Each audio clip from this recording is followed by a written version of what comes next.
Gente, este sábado 11 de abril llega UFC 327. Era una buena cartelera cuando todavía estaba Van contra Taira. Ahora mismo se ha quedado ya un poco baja. Pero para lo que hemos tenido, igual está bien. ¿Ok? Tenemos a Jiri Prochazka contra Carlos Ulberg por el cinturón semipesado. Se fue Alex Pereira y por un lado podremos decir que se quedó la división un tanto huérfana, pero no tenemos memoria igual. O sea, casi todos olvidamos rápido y sobre todo en este deporte donde nadie es imprescindible, ni siquiera Poatán. ¿Ok? Curtis Blades también pelea contra Josh Hockett. Buena pelea en la que un buen grupo va a sentirse genio si es que elige a Josh Hockett y gana. Y otro buen grupo va a decir, nah, pero que no sean casuales, como van a elegir a un don nadie, que Curtis Blades es un zorro viejo, que también es cierto y bla, bla, bla. Todo. Dominic Reyes contra Johnny Walker, que también es otra pelea grande, súper populares y carismáticos los dos, muy noqueables también. Murzakanov también contra Costa. No sé qué quiere hacer UFC aquí, pero igual siento que puede ser buenísima la pelea. Y varias otras. Está Ribovics peleando contra Gamrot, tremenda pelea. Ribovics siempre tiene peleones, no sabe hacerlo de otra forma tampoco. También tenemos a Francisco Prado, que también está. Kevin Holland también está. Gastelum contra Luque, va a pelear en 185. Me gusta también esa pelea porque alguien va a tener que ganar, por fin. Así que chicos, bastante información para hablar hoy. Así que de una vez vamos con los análisis y con las predicciones. Y comenzamos con Charles Radke contra Francisco Prado, el argentino. Entiendo aquí por qué mucha gente ve favorito a Charles Radke, no necesariamente por méritos propios, sino más por deméritos de Francisco Prado. O sea, cuando peleó con Jake Matthews sí que fue en cierta forma dominado, no a nivel de daño, pero sí que lo controló bastante bien a distancia. Le acertó más volumen también. Contra Beretenikov fue muy similar, aunque con más diferencia física todavía. Pero han pasado 8 meses ya. Prado es súper joven todavía. No digo que en 8 meses vaya a cubrir todas sus falencias. Sobre todo contra guerreros más técnicos que sepan controlar distancia. Pero sí que puede haber ajustado su boxeo. Tiene algún problema ahí de repente. No tanto en el grappling, más bien lo siento bastante suficiente.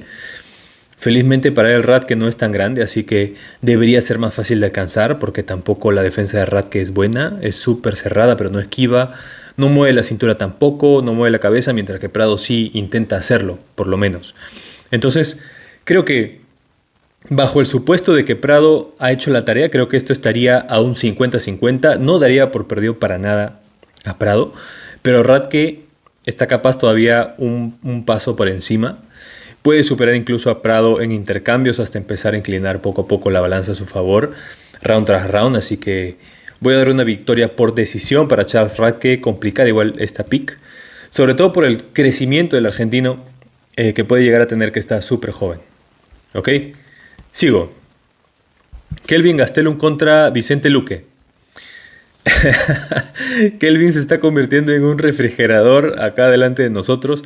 Probablemente ni siquiera del peso, porque suele no darlo, incluso en 185. No importa en qué categoría lo pongas, de repente igual va a perder el peso. Igual espero nada más que no suba ningún video comiendo tacos como la última vez, lo que fuera. No sé cuál podría ser el físico con el que puede llegar, pero por lo menos el más pesado dentro de la jaula va a ser. Vicente Luque viene de las 170 libras, trae ya mucho desgaste acumulado también, sobre todo en términos de asimilación.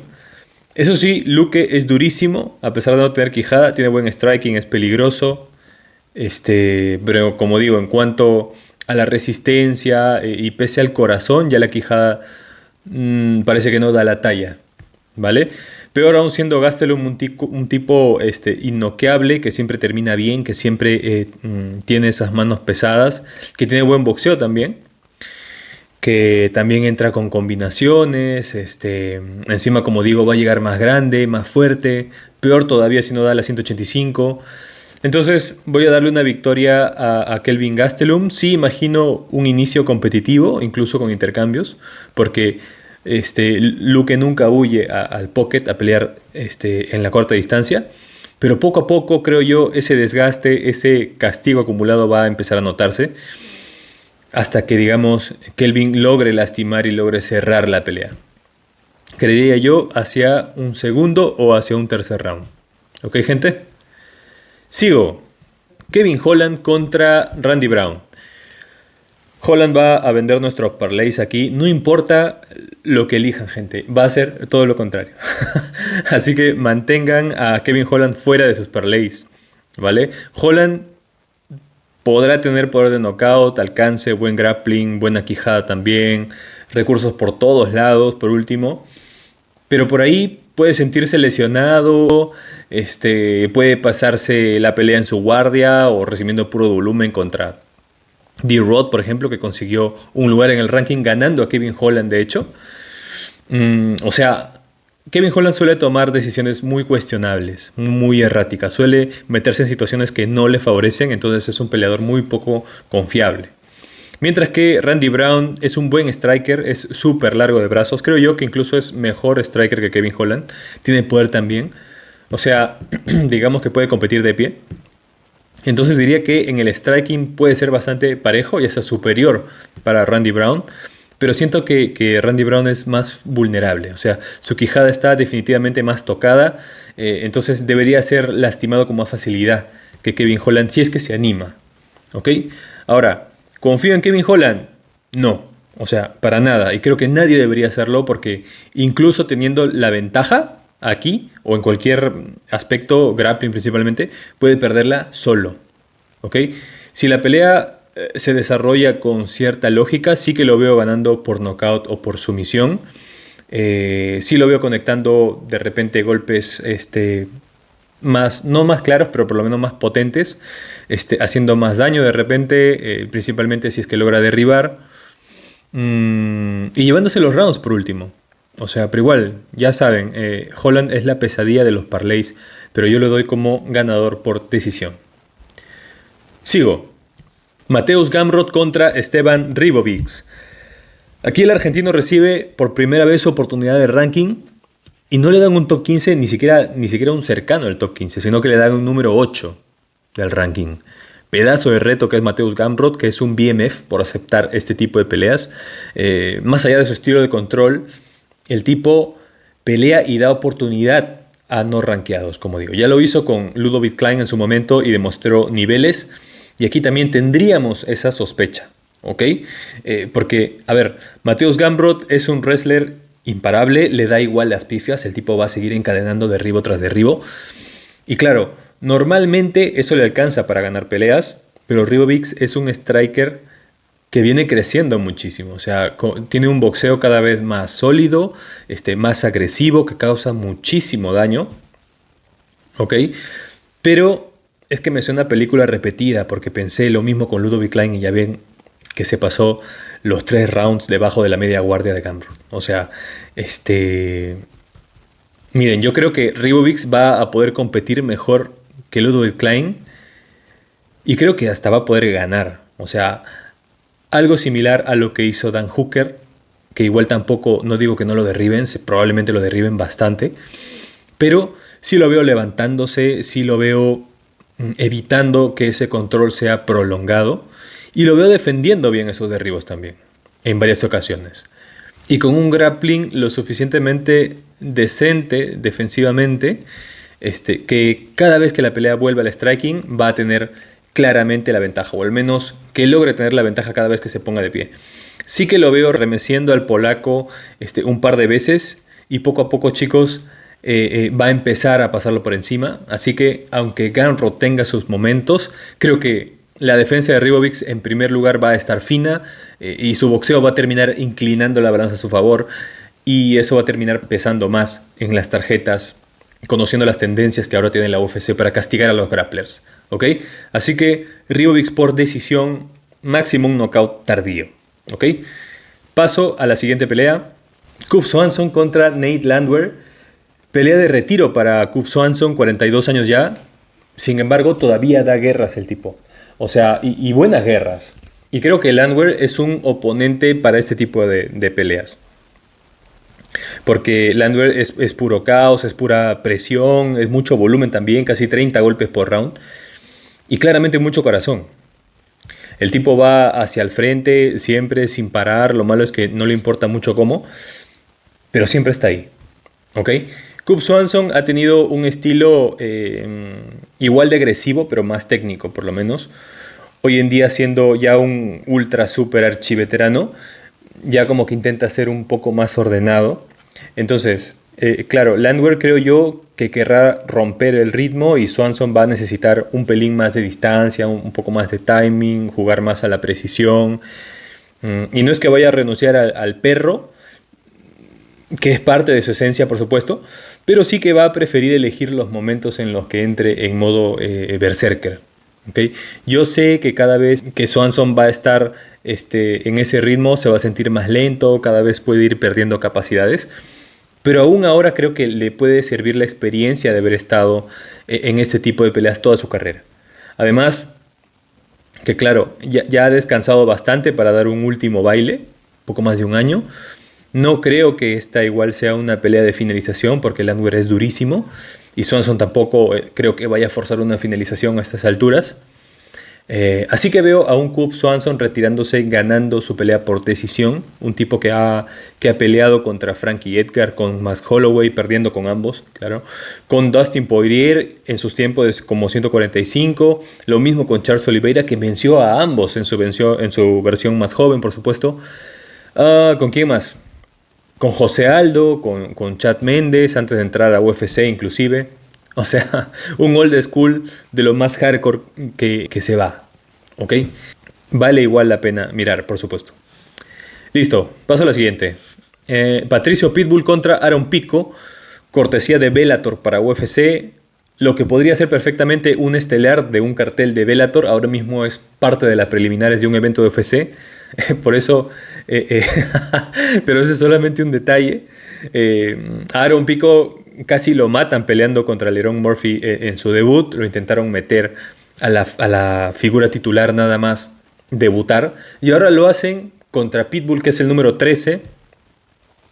Como intentando darle a otro perro, que aunque sea Pitbull, es un tanto menos peligroso. ¿Okay? Aquí ambos son bastante completos. Pitbull tiene prácticamente igual facilidad para someter que para noquear. Pero lo cierto es que últimamente se ha dedicado más al control, más a ganar a los puntos, como intentando asegurar los rounds. Y claro, no lo culpo porque a sus 38 años ya sí que tiene que bajarle un poco esa intensidad, tiene que dosificarse un poco más, así que ya le va bajando un poco el ritmo, mientras que Aaron Pico todavía no está en ese punto. De hecho, todavía ni siquiera cumple 30 años.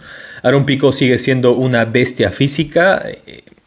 Va a ser más explosivo, va a ser más poderoso, más rápido que Pitbull. Sí que tengo que decir que ha sido noqueado 4 veces ya y está muy resentido de esa asimilación. Pero como les digo, siento que Pitbull no está en condiciones de capitalizar esa debilidad. Pese a ser mucho más probado, habiendo sido doble campeón de Bellator y todo, capaz si no lo logra. ¿Okay? Entonces, voy por una finalización de Aaron Pico. Siento que Pitbull va a dar la talla en el primer round. Incluso imagino que por ahí algunas transiciones de lucha interesantes puede haber. Pero hacia el segundo round ya debería Pico acelerar y sentirse más cómodo. Y debería dejar fuera a Pitbull. ¿Okay? Salvo lo noqueen así de pronto porque puede pasar. Listo. Paso a lo siguiente. Y aquí hay un choque interesante, bastante interesante, porque estamos hablando del debut, digamos del debut de verdad, de Paulo Costa en las 205 libras. Pedazo de premio pelear contra Murzakanov, que es ahora mismo el número 6. Costa en medianos no era ni siquiera el número 10, pero así estamos. O sea, ¿para qué darle más vueltas a la dinámica de la gestión de los rankings en estos tiempos? El asunto es que Costa está en semipesado, y va a ser seguramente una bestia distinta, más grande, más fuerte, por supuesto, con mejor asimilación incluso que la que ya tenía en 185. Ya no va a tener ese desgaste de corte de peso que siento que era como un hándicap importante. Y eso puede hacerlo todavía más peligroso, ¿vale? De cara a este debut. Pero Murzakanov es un peleador rarísimo para la división. Es bajito, ni siquiera llega al 1,80 m. Tiene menos alcance también que Costa, pero tiene una velocidad que no es de 205 libras. Incluso pese a verse un poco gordito. Y eso marca una diferencia enorme, incluso peleando contra Costa, que viene de una división más veloz supuestamente. Porque Costa tampoco es que era veloz, ¿vale? O sea, sí lo era, pero no era el más veloz de las 185 libras. Además, Murzakanov está muy acostumbrado a pelear contra tipos más grandes, contra Alexander Rakic, Ribeiro, Alonso Manifield, y a todos les ha hecho daño. A todos los ha noqueado, de hecho. ¿Ok? Entonces, aquí el físico de Costa puede impresionar, pero el problema es que como 205 pienso que su velocidad se va a reducir. Y Murzakanov pelea a otro ritmo. Creo que va a jugar a lo suyo, va a combinar con precisión, con mucha potencia. Sí imagino a Costa resistiendo al principio, imponiendo presencia incluso, ¿por qué no? Por ahí haciendo gestos a ver si impresiona, pero también pues lo imagino quedándose expuesto en ciertos intercambios donde alguna de esas manos rápidas creo que lo va a cambiar todo. Así que voy con Murzakanov por nocaut técnico en el segundo round. Sí que tengo curiosidad por ver a Paulo Costa en 205 libras, porque puede ser una versión muy peligrosa. Pero en este matchup en particular voy con el ruso por nocaut, como digo. Listo. Paso a la siguiente pelea. Dominic Reyes contra Johnny Walker. Nocaut asegurado. Los dos tienen por de nocaut. Los dos ya no tienen quijada tampoco. Capaz hasta podríamos presenciar un doble nocaut por primera vez en UFC. Quién sabe. Así que imposible aquí siquiera poner $1 por alguien. Johnny Walker de repente podría partir con ventaja por ser más veloz, por ser más ágil, ser más largo también. Pero el boxeo de Dominic Reyes es pues excelente. O sea, por supuesto que ya no se le ve tan atlético como antes. Incluso ya hasta un poco cargadito de grasa ya está. Pero sigue siendo superior a mi gusto, más técnico de pie, más ordenado, mucho más inteligente. Y creo yo que puede encontrar un gran momento de precisión, conectar una combinación corta, terminar por ahí con un buen gancho o un buen recto de zurda y así terminar con esto. Yo creo que esta pelea va a terminar en el primer round de todas maneras. Creo que debería ganar Dominic Reyes por nocaut, pero como digo, aquí el primero que reciba el primer golpe medianamente bien conectado va a caer, chicos. ¿Ok? Bueno, paso a la siguiente. Ok, Curtis Blades contra Josh Hockett. Terrible oportunidad para que Hockett arranque a Blades de arriba. Y varios van a decir que no, que Hockett no lo merece, que no ha hecho nada, que falta de respeto. Pero, o sea, no sé a ustedes, pero a mí no me interesa ver a Curtis Blades pelear contra Sergey Spivak, que no va a ninguna parte, ni tampoco contra Derrick Lewis. A ver, ¿qué más? Delilla, bueno, Fortune, que acaba de pelear, Teixeira, Tibura, Gassiev, ¿me entienden? No tiene sentido, creo yo, perder el tiempo con varios que no tienen mayor proyecto más que quedarse allí para siempre. Y en una división con tanta, pero tanta falta de talento, o sea, el primer peleador que demuestre siquiera algo de atleticismo, el primero que pueda correr, yo qué sé, 5 kilómetros o hacer 40 flexiones, lo que fuera, claramente, o mostrar algo de talento siquiera también, como ya lo ha mostrado Josh Hockett, lo tienen que impulsar, obvio. Y sé que de repente Curtis Blades es una apuesta muy alta, pero por algo lo hacen, ¿vale?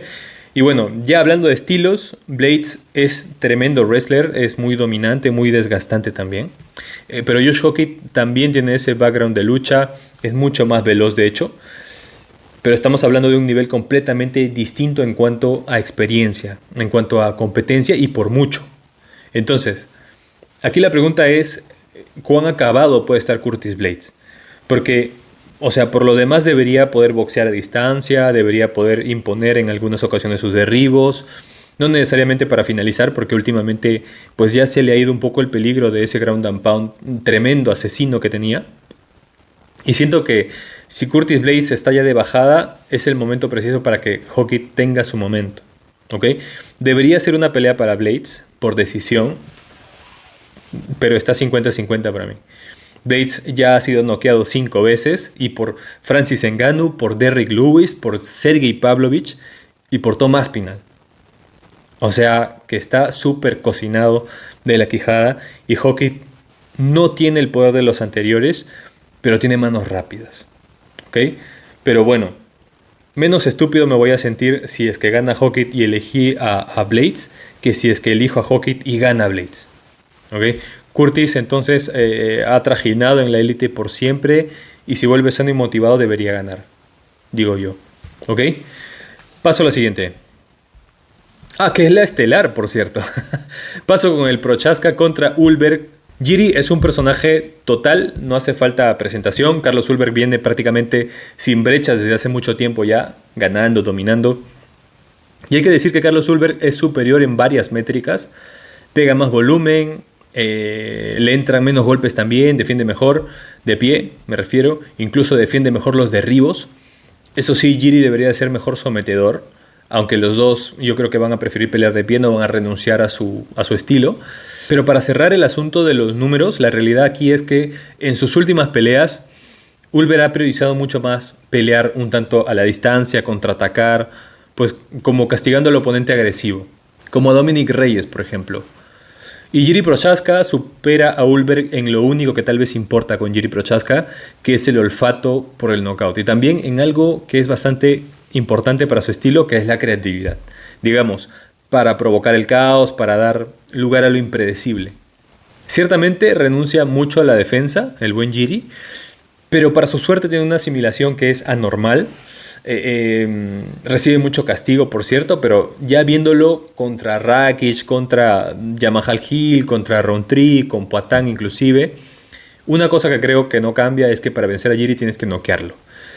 Solamente Poatan lo ha logrado y Poatan es un prodigio del deporte y Ulberg no tiene el poder de Pereira. Diría que ni siquiera tiene el poder de Jiri. Además, Jiri tiene más alcance también, es más ágil también.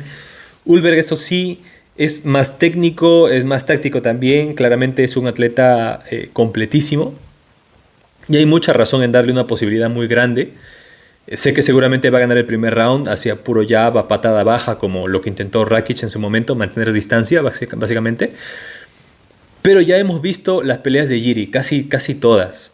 Y sabemos que cuando el ritmo sube, cuando el samurái entra así en modo guerra, en modo kamikaze, en modo berserker, se rompe cualquier tendencia, se desvirtúa cualquier orden que se haya podido establecer.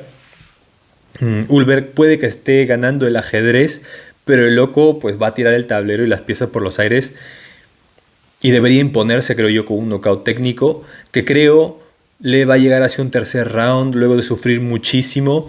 Realmente esta pelea está muy complicada de leer, pero siendo esto por el cinturón y con mucho tiempo para que este caos se construya, por más irónico que suene, no puedo nunca dar por perdedor a Jiri Prochaska. ¿Ok, chicos? Bueno, gente, como les suelo decir, pues a disfrutar lo que viene, no apuesten mucho, sobre todo en Kevin Holland. Cuéntame tú qué esperas de esta pelea en particular, en la de Jiri, y de las demás peleas del cartel. No sé si te imaginas resultados distintos, pero de paso te pido que me dejes un like, que también te suscribas al canal, para que yo siga trayendo más videos como este. ¿Listo, amigos? Un abrazo. Chao.